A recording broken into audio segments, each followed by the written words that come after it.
Sir hi sir. Good morning Arun. Good morning sir. How are you? Sir fine sir. మీరు ఎలా ఉన్నారు? నేను బాగున్నాను. So first of all India to US మీ journey ఒకసారి మాకు చెప్తారా? నేను ఇక్కడ మనకు హైదరాబాద్ దగ్గర కామారెడ్డి అని ప్లేస్ ఉంటుంది. దాని దగ్గర అక్కడ విలేజ్లో హౌస్ బాన్ ప్లేస్ కాల్ సంగమేశ్వర్. మా అమ్మ నాన్న వాళ్ళు వ్యవసాయం చేసేది. సో మేము ఫస్ట్ జనరేషన్ స్కూల్కి పోవడం. వాళ్ళు దే వాంటెడ్ అస్ ఏంటంటే డాక్టర్స్ కావాలి, చదువుకోవాలని. అంటే మేము కష్టపడ్డాం, హార్డ్ వర్క్ చేసి. మేము రెసిడెన్షియల్ జూనియర్ కాలేజ్కి వెళ్ళి ఉస్మానియా మెడికల్ కాలేజ్లో అప్పుడు ఎంబీబీఎస్ సీట్ వచ్చింది.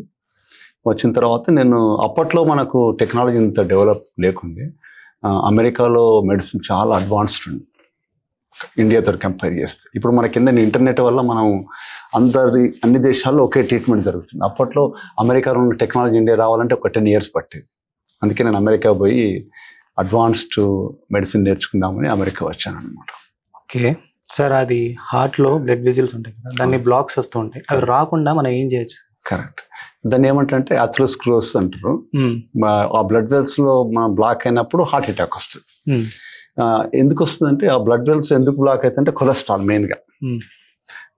అది బ్లాకేజ్ రాకుండా ఉండాలంటే మనం కొలెస్ట్రాల్ రిచ్ ఫుడ్స్ తినకూడదు, ఇంపార్టెంట్. అదే కాకుండా డయాబెటీస్ కానీ, స్మోకింగ్ కానీ, లేకపోతే జెనెటిక్ హిస్టరీ ఉంటే మనకు ఈ బ్లాకేజెస్ వస్తాయన్నమాట. సో మనం జెనెటిక్స్ ఎట్లాగో చేంజ్ చేయలేము. మనం కంట్రోల్ చేసేదంటే బ్లడ్ ప్రెషర్ కంట్రోల్ చేయొచ్చు, డయాబెటీస్ కంట్రోల్ చేయొచ్చు. అంటే ఎక్సర్సైజ్ వల్ల, హెల్తీగా తినడం వల్ల, మెడిసిన్స్ వల్ల కంట్రోల్ చేసుకోవచ్చు. అవన్నీ చేస్తే ఏంటంటే మనము ఈ బ్లాకేజెస్ రాకుండా కాపాడుకోవచ్చు అనమాట. సార్ ఇప్పుడు చాలా మందికి పేస్ మేకర్స్ అనేవి పెడుతూ ఉంటారు కదా, అవి అసలు ఎందుకు పెడతారు సార్ అసలు పేస్ మేకర్స్ అనేవి? చాలా మంచి క్వశ్చన్.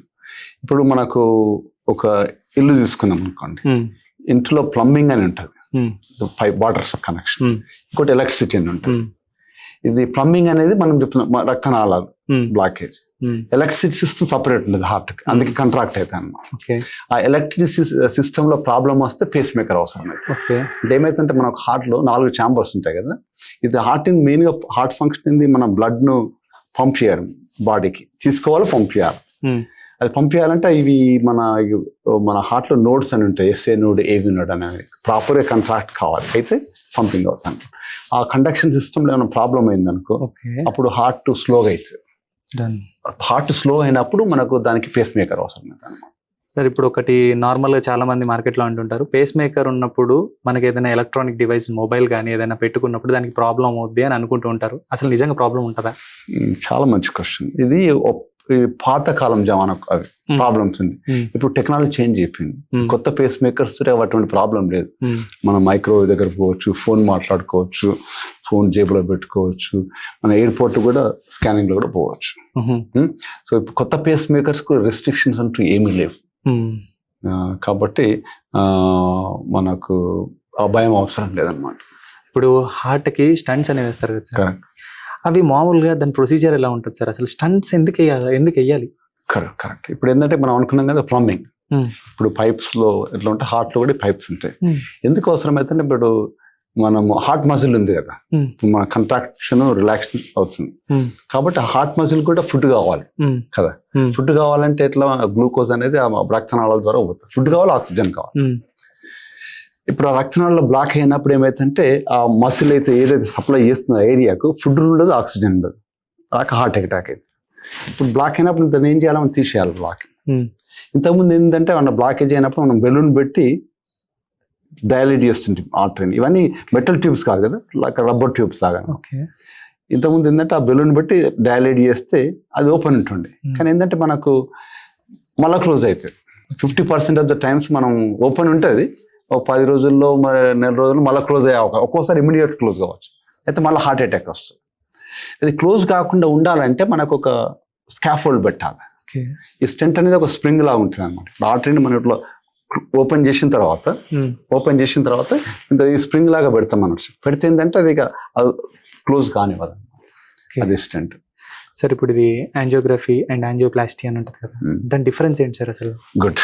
యాంజియోగ్రఫీ అంటే మనం జస్ట్ ఇప్పుడు మనకు హార్ట్కు మెయిన్గా 4 ఆర్టరీస్ ఉంటాయి సప్లై, 4 రక్తనాళాలు, ఒకటి లెఫ్ట్ మెయిన్ అంటాం, ఒకటి ఎల్ఏడి అంటాం, సర్కంఫ్లెక్స్ అంటాం, ఆర్సీ అంటాం, 4. ఎందుకంటే హార్ట్ మొత్తం సప్లై చేయాలి కదా. ఇప్పుడు యాంజియోగ్రామ్ అంటే ఏంటంటే మనం ఫస్ట్ అక్కడ క్యాథెటర్ పెడతాం, అందులో పెట్టేసి మనం డైని పంపిస్తే ఏంటంటే ఆ పిక్చర్స్ వస్తే మనకు బేసికల్లీ అన్ని మనం పైపులను చూస్తున్నాం అనమాట. అది యాంజియోగ్రామ్ అంటే జస్ట్ చూడడమే. యాంజియోప్లాస్టీ అంటే ఫిక్స్ చేయాలి. ఫర్ ఎగ్జాంపుల్ బ్లాకేజ్ ఉందనుకో, బ్లాకేజ్ స్టెంట్ ద్వారా ఫిక్స్ చేస్తే దాన్ని యాంజియోప్లాస్టీ అంటారు. అయితే ఇప్పుడు కార్డియాలజిస్ట్ కూడా 2 రకాలు ఉంటారు అమెరికాలో. వాళ్ళు కొందరికి ఏంటంటే యాంజియోగ్రామ్ చేయడం వరకే పర్మిషన్ ఉంటుంది. వాళ్ళు బ్లాకేజ్ ఉంటే వాళ్ళు యాంజియోప్లాస్టీ చేసే లైసెన్స్ ఉండదు. బట్ ఏం చేస్తారు, ఒక 100 కేసులు ఉన్నాయి అనుకో, 100 కేసులు యాంజియోగ్రామ్ చేస్తే ఒక 30 మందికి యాంజియోప్లాస్టీ అవసరం అవుతుంది. అవసరమైనప్పుడు అటువంటి వాళ్ళు సపరేట్ వాళ్ళు ఇంటర్వెన్షనల్ కార్డియాలజిస్ట్ అంటారు, నాలాగా. వాళ్ళు ఏంటంటే మాకు రిఫర్ చేస్తారు. సో ఆ కార్డియాలజిస్ట్ ఏంటంటే యాంజియోగ్రామ్ చేసి, నేనేమో యాంజియోప్లాస్టీ చేస్తున్నాను, ఫిక్స్ చేయాలి. అది డిఫరెన్స్. సార్ నాకు చాలా నుంచి ఒక డౌట్ ఉంది సార్. కార్డియాక్ అరెస్ట్ అంటారు, హార్ట్ అటాక్ అంటారు, అసలు వీటి మధ్యన డిఫరెన్స్ ఏంటనేది చాలా మందికి తెలియదు. చాలా మంచి క్వశ్చన్. కార్డియాక్ అరెస్ట్ అంటే బేసికల్గా హార్ట్ ఆగిపోవడం. హార్ట్ ఆగిపోవడానికి రకరకాల కారణాలు ఉంటాయి. హార్ట్ అటాక్ ఒక మెయిన్ కారణం. సో కార్డియాక్ అరెస్ట్ కావడానికి heart attack one of the main కారణం. మరి వేరే కారణాలు ఏమైనా హార్ట్ కావడానికి స్టాప్ అని ఉంటాయి. ఫర్ ఎగ్జాంపుల్ మనం ఎలక్ట్రికల్ ప్రాబ్లం అన్నాం, హార్ట్లో ఏమైనా ఎలక్ట్రికల్ ప్రాబ్లం అయితే హార్ట్ స్టాప్ అయిపోతుంది, దాన్ని కూడా కార్డియాక్ అరెస్ట్ కదా. ఒక్కొక్కసారి హార్ట్కి ఏం ప్రాబ్లం ఉండకపోవచ్చు. ఫర్ ఎగ్జాంపుల్ మనం ఏం చేస్తున్నాం, లంగ్స్ స్టాప్ చేసినాం అనుకో, లంగ్స్ స్టాప్ చేసినప్పుడు ఆక్సిజన్ పోదు, ఇద్దరుందో ఆక్సిజన్ కదా, ఆక్సిజన్ హార్ట్ పోయినప్పుడు హార్ట్ స్టాప్ అవుతుంది. బేసికలీ కార్డియాక్ అరెస్ట్ అంటే హార్ట్ స్టాప్ కావడం. అంటే నెక్స్ట్ స్టెప్ ఏంటంటే మనం దాన్ని ఫిక్స్ చేయకపోతే పేషెంట్ చనిపోతారు. కాబట్టి ఇప్పుడు ఎవరైనా కార్డియాక్ అరెస్ట్ వస్తే మనం కారణం చూడాలి, ఇది హార్ట్ అటాక్ వల్ల అవుతుందా, లేకపోతే ఇది ఎలక్ట్రికల్ ప్రాబ్లం వల్ల అవుతుందా, దాన్ని బట్టి మేము ట్రీట్మెంట్ ఇస్తాం అన్నట్టు. కానీ మెయిన్ కారణం ఏంటంటే హార్ట్ అటాక్. ఓకే, అంటే ఆ టైంలో మనం సిపిఆర్ చేస్తే బతికే ఛాన్సెస్ ఉంటాయి అంటే. కరెక్ట్. సిపిఆర్ అనేది యాక్చువల్ ఒక వరం. ఇంతకుముందు మనకు ఐడియా లేకుండా సిపిఆర్ చాలా సంవత్సరాల కింద కనిపెట్టింది. ఏమైతుంది, హార్ట్ ఆగిపోయింది బేసికల్లీ. ఇప్పుడు దేవుడు మనకి ఎట్లా ఇస్తాడంటే ప్రాబ్లమ్ ఇస్తాడు, సొల్యూషన్ ఇస్తాడు. హార్ట్ అయిపోయినప్పుడు ఒక్కొక్కసారి మనం దాన్ని సిపిఆర్ చేసినాం అనుకో, సిపిఆర్ ఇప్పుడు ఏమైతుంది, హార్ట్ అయిపోయినప్పుడు బ్లడ్ సప్లై అయిపోతుంది. మనం మంచిగా సిపిఆర్ చేస్తే ఏమైతుందంటే హార్ట్ కంట్రాక్ట్ అవుతుంది మన ప్రెషర్ తోటి. కరెక్ట్, అంటే మనం ఏదో లైట్ గా చేయొద్దు, కరెక్ట్ గా దాని టెక్నిక్ నేర్చుకోవాలి. చేస్తే ఏమైతుందంటే హార్ట్ పంప్ అవుతుంది, రిలాక్స్ అవుతుంది. కాబట్టి ఏమైతుందంటే దానివల్ల రక్తం సరఫరా అవుతుంది బ్రెయిన్ కి అవన్నీ. సో సిపిఆర్ వల్ల మనము యాక్చువల్గా బాడీని కాపాడొచ్చు. అంటే చాలా మందికి సిపిఆర్ సరిగ్గా చేయడం తెలియకపోవడం వల్ల చాలా మంది ప్రాణాలు కూడా కోల్పోతూ ఉంటారు. కరెక్ట్. సిపిఆర్ చేస్తే ఒక్కొక్కసారి ఏమైతుందంటే హార్ట్ కూడా సడన్ గా పికప్ అవుతుంది. ఒక్కొక్కసారి హార్ట్ దానంతలో అదే స్టార్ట్ అవుతుంది, రీసెట్ అంటే రీసెట్ అవుతుంది. ఒక్కొక్కసారి రీసెట్ కాకపోతే దాన్ని పరిస్థితిని బట్టి, ఇప్పుడు అందులో వెంట్రికులర్ ఫిబ్రిలేషన్ అంటారు, వెంట్రికులర్ టాకికార్డియా అంటారు. అటువంటిప్పుడు ఒక షాక్ ఇచ్చినాం అనుకో, అది ఏమైతుందంటే హార్ట్ ఇమ్మీడియట్గా రీసెట్ అయిపోయి రెగ్యులర్ సైనస్ పోతుంది. కాబట్టి సిపిఆర్ అనేది, ఏసీఎల్ఎస్ అనేది చాలా ఇంపార్టెంట్ నేర్చుకోవడం. ఇంకా ఏసీఎల్ఎస్లో ఇంకోటి ఏంటంటే సిపిఆర్ ఉంటుంది, తర్వాత షాక్ ఇస్తాం. ఒక్కోసారి అంతా మనము పరిస్థితులను బట్టి కొందరికి కొన్ని కారణాల వల్ల కావచ్చు. ఫర్ ఎగ్జాంపుల్ కొందరు పొటాషియం తక్కువ ఉండొచ్చు, పొటాషియం ఎక్కువ ఉండొచ్చు. అటువంటి కొన్ని మెడిసిన్స్ కూడా ఇస్తున్నాం. ఇవ్వడం వల్ల చాలా ప్రాణాలు సేవ్ అవుతాయి. సో ఇప్పుడు మామూలుగా చాలా మంది లేడీస్ లో కూడా వాళ్ళు సిగరెట్ తాగపోయినా కానీ వాళ్ళకి హార్ట్ అటాక్స్ అనేవి వస్తున్నాయి. అండ్ నవ్ డేస్ ఇప్పుడు జనరేషన్లో లైఫ్ స్టైల్ బట్టో లేదంటే ఇంకేదో కారణాల బట్టో వాళ్ళందరికీ కూడా చిన్న వయసులోనే, అంటే అరౌండ్ 25 నుంచి 33, 30 ఆ ఏజ్లోనే చాలా మందికి హార్ట్ అటాక్స్ అనేవి వస్తున్నాయి. సో దీనికి బేసిక్ రీజన్స్ ఏముంటాయి మ్యాక్సిమం? బేసిక్ రీజన్ ఏంటంటే మనం వరల్డ్ చేంజ్ అయిపోయింది కదా. చాలా మంది ఏంటంటే సెల్ ఫోన్ ఉంటుంది, కంప్యూటర్ ఉంటుంది, అంతే. Cell phone, computer, no exercise అంటూ లేదు. తర్వాత బ్యాడ్ ఫుడ్, స్ట్రెస్, నిద్ర సరిగ్గా లేకపోవడం. ఇంకోటి మన ఇండియా వాళ్ళకి కొంచెం జెనెటిక్స్ కూడా ఉంటాయి. దీనివల్ల ఏమైతుందంటే మనం ఏజ్ చిన్నగా ఉన్నా కానీ మనకు ఆ బ్లాకేజెస్ డెవలప్ అవుతాయి. సో మెయిన్గా ఏంటంటే lack of exercise, bad food, stress. తర్వాత స్మోకింగ్ చేయకపోవచ్చు, కానీ ఒక్కోసారి సెకండ్ హ్యాండ్ స్మోకింగ్ అని ఉంటుంది. వాళ్ళ బాయ్ ఫ్రెండ్ కానీ భర్త కానీ, దానివల్ల కూడా వాళ్ళు ఎక్స్పోజ్ కావచ్చు. ఇంకోటి జెనెటిక్స్ ఉంటాయి, ఫ్యామిలీలో ఉంటాయి కూడా. One of the main reasons why మన చిన్నపిల్లలు హార్ట్ అటాక్ వస్తున్నాం.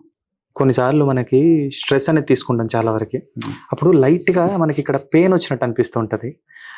దాన్ని ఓవర్గా అంటే దాన్ని ఓవర్కమ్ చేయడం బెటర్ అంటారు. అప్పుడు మాక్సిమం స్ట్రెస్ని మనం తగ్గించాలి అని అనుకుంటే అనుకున్న వెంటనే అవ్వదు. లైట్గా మనకి ఇక్కడ ప్రెషర్ అనేది వస్తుంది. అసలు అది ఎలా తీసుకోవాలి టైం? కరెక్ట్, ఇది చాలా ఇంపార్టెంట్. మనకు బాగా స్ట్రెస్ ఉన్నప్పుడు ఏమైతే బ్లడ్ ప్రెషర్ పెరిగిపోతుంది, హార్ట్ రేట్ కూడా పెరిగిపోతుంది. మనకు హార్ట్ ప్రాబ్లం ఉందనుకో, ఉన్న వాళ్ళకి స్ట్రెస్ ఎక్కువ వస్తే ఛాతీ నొప్పి వస్తుంది.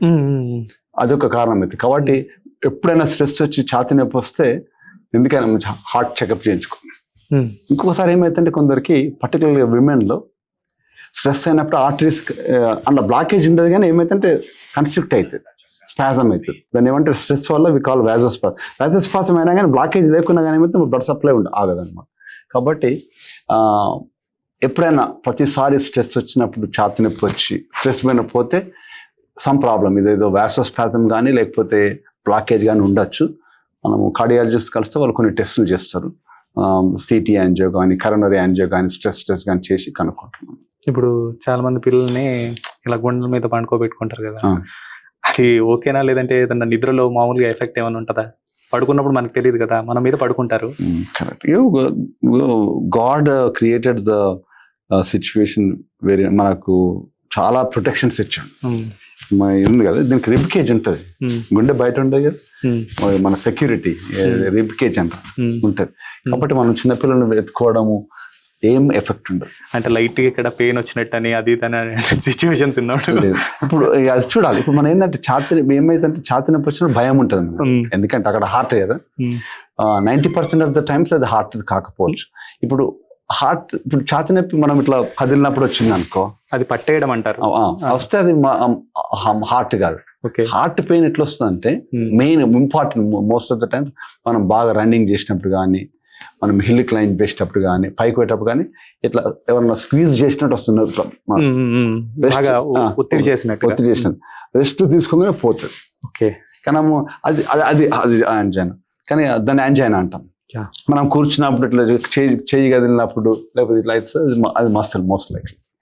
సో ఫైనల్లీ మన హార్ట్ ని మనం సేఫ్ గా ఉంచుకోవాలంటే ఏం చేయాలి? మనం హార్ట్ మనం సేఫ్గా ఉండాలంటే తనకు we have to give love to the heart కదా, ప్రతి దాన్ని కదా. Love, how do we give love to the heart? First of all హెల్తీగా తినాలి, కార్బోహైడ్రేట్స్ ఫ్యాట్స్ ఎక్కువ తినకూడదు, మన అవసరం ఉన్నంతనే తినాలి.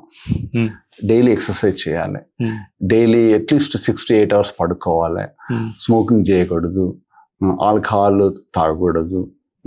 తర్వాత ఇంపార్టెంట్, మనము ఒక 25-30 years రాగానే డాక్టర్స్ కలిసి మన డయాబెటీస్ ఉందా, బ్లడ్ ప్రెషర్ ఉందా, కొలెస్ట్రాల్ ఉందా చెక్ చేయించుకోవాలి, ప్రాపర్గా మెడిసిన్స్ వాడుకోవాలి. ఇప్పుడు మనము ఫర్ ఎగ్జాంపుల్ మనం చదివి ఫస్ట్ ర్యాంక్ తెచ్చుకోవాలనుకో, ఏం చేస్తాం, మనం బాగా చదువుతాం. సేమ్ థింగ్ హార్ట్కి కూడా మనకు దానికి ఇంపార్టెన్స్ ఇవ్వాలి. చాలా మంది మనం హార్ట్ ఉందనే మర్చిపోరు లైఫ్లో, రైట్? అన్ని వేరే పనులను చేసుకుంటే కానీ we don't know that heart అనేది ఒకటి ఉంది, దాని హార్ట్ నీడ్స్ అవర్ లవ్ అనేది. కాబట్టి అది చాలా ఇంపార్టెంట్. సరే, ఇప్పుడు ఆల్కహాల్ ప్లేస్ లో మనం మామూలుగా కొంతమంది అంటే ఇప్పుడు రెడ్ వైన్ ఉంటుంది, రెడ్ వైన్ తీసుకుంటాం కదా, is it useful for heart అని? చాలా మంచి క్వశ్చన్. ఆల్కహాల్ లిమిటెడ్ అమౌంట్ తీసుకుంటే హార్ట్కి ఏం ప్రాబ్లం ఉండదు. కానీ ఏంటంటే మనము ఎక్కువ తీసుకున్నాం అనుకో, అందులో ఆల్కహాల్ హార్ట్ టాక్సిన్ ఉంటుంది. ఏమైతే ఆ టాక్సిన్ మన హార్ట్ మజిల్ని డ్యామేజ్ చేసి హార్ట్ ఫెయిల్యూర్ వస్తుంది. కాబట్టి limited amount of alcohol, particularly red wine తీసుకుంటే నష్టం లేదు. కానీ దాని గురించనే ఆల్కహాల్ స్టార్ట్ చేయాల్సిన అవసరం లేదు కదా. ఇప్పుడు మనం ఏంటంటే ఇప్పుడు నువ్వు అనుకో, యువర్ దేర్, ఎప్పుడు ఆల్కహాల్ తాగలేదు, అరే వైన్ తాగడం వల్ల హార్ట్ బాగుంటుందని స్టార్ట్ చేయాలంత అంత ఎఫెక్ట్ ఉంటుంది. కానీ somebody is already drinking, they can continue small dose.